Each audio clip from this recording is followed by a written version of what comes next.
In today's video, I'm going to teach you how to send a test email in Mailchimp. Sending a test email is one of the most important steps before you launch any campaign. It lets you see exactly what your subscribers will receive, spot any typos or layout issues, and make sure everything looks great on both desktop and mobile. Let's walk through the process together, step by step.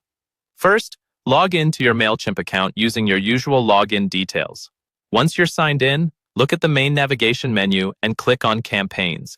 This is where Mailchimp keeps all of your email campaigns, including drafts, scheduled sends, and past campaigns.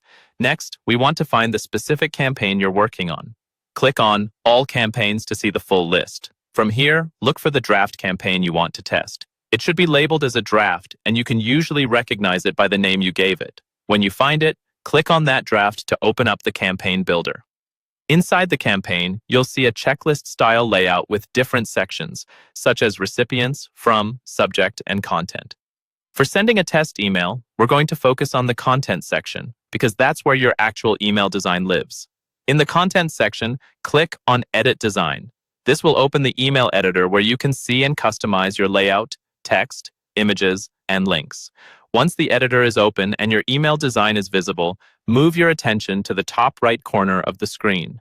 You'll see a button or menu labeled Preview. Click on the Preview drop-down. This area is where Mailchimp gives you tools to test and review your email before you send it to your full list. From the Preview menu, select Send a Test Email. This opens a small window where you can specify who should receive the test. Typically, you'll want to send it to your own email address first, but you can also add a few teammates if you want feedback. Type in the email address or addresses where you want the test to go. Double-check for typos here because if the address is incorrect, you won't receive the test. Once everything looks good, click Send Test. After a few moments, check your inbox. Open the test email, scroll through it, click on the links, and make sure everything appears and works as expected. If you spot anything that needs improvement, go back into the editor, make your changes, and repeat the test as many times as you need until you're happy with the result.